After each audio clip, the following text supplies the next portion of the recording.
আজকে আমরা এপিজেড এডুকেশনের চ্যাট সেকশন সম্পর্কে পরিচিত হব। কিভাবে আপনি প্রয়োজনে চ্যাট করবেন সেটা একটু দেখব। এখন এখানে দেখেন দুইভাবে আপনি চ্যাট সেকশনে যেতে পারেন।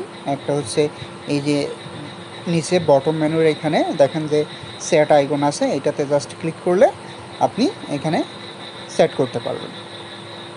আরও একটা অপশন আছে, সেটা হচ্ছে আপনি যে বাম কর্নারে 3 লাইনে ক্লিক করবেন, তারপরে এই যে চ্যাট আছে, চ্যাটে ক্লিক করলে আপনি এখানে ওপেন হতে পারবেন।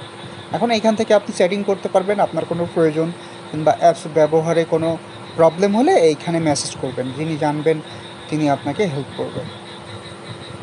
অথবা আপনি যদি পার্সোনালি কোনো পরিচিত ব্যক্তির সাথে চ্যাট করতে চান, যে এইখানে চ্যাট করলে তো সবাই দেখবে, আপনি চাচ্ছেন যে পার্সোনালি কারোর সাথে চ্যাট করবেন, তাহলে সাপোজ আপনি এইখানে এনার সাথে চ্যাট করবেন, তাহলে এনার যে নামের আইকন আছে এটাতে ক্লিক করবেন।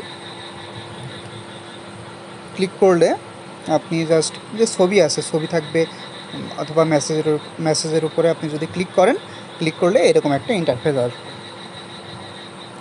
ইন্টারফেস আসলে এই যে এইখানে যদি আপনি লিখেন তাহলে কিন্তু পাবলিক কমেন্ট, এইটা সবাই দেখতে পারবে। আপনি জাস্ট এই যে মেসেজ আইকন আছে, এই মেসেজ আইকনে ক্লিক করবেন। ক্লিক করলে এখানে আপনি মেসেজ দিতে পারবেন। এখানে আপনি যে কোনো মেসেজ দিতে পারবেন, উনিও মেসেজ উত্তর করবে আর কি। এইভাবে আপনি এই মেসেজ পাঠিয়ে দেবেন, ঠিক আছে। এবার উনি মেসেজ দেখলে ওনার কাছে তো নোটিফিকেশন যাবে, উনি যখন সময় পাবে তখন আপনাকে রিপ্লাই দিয়ে আপনাকে সমস্যার সমাধান করে দিতে পারবে। এখন বিষয় হচ্ছে এইটা হচ্ছে প্রাইভেট চ্যাট, এইটা অন্য কেউ দেখতে পারবেন না।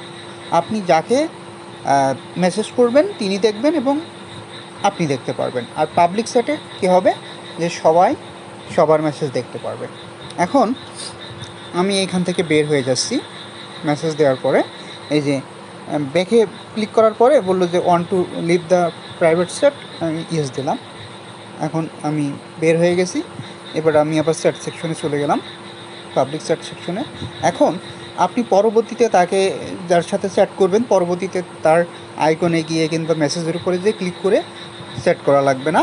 আপনি জাস্ট এই যে 3 ম্যান আইকন আছে এইটাতে ক্লিক করবেন। ক্লিক করলে আপনি তার আইডিটা পেয়ে যাবেন, আপনি চ্যাট করছেন। এখন তার আইডির উপরে ক্লিক করলে তারপরে যে ওপেন প্রাইভেট চ্যাট এইটাতে ক্লিক করলেই আপনি তার ইনবক্সে চলে যাবেন এবং তার সাথে আবার চ্যাটিং করতে পারবেন। আশা করি বিষয়টা বুঝতে পারছেন। তারপরেও যদি কোনো প্রশ্ন থাকে তাহলে অবশ্যই পাবলিক চ্যাটে বলে দিবেন যে আমার এই প্রবলেমটা হচ্ছে, একটু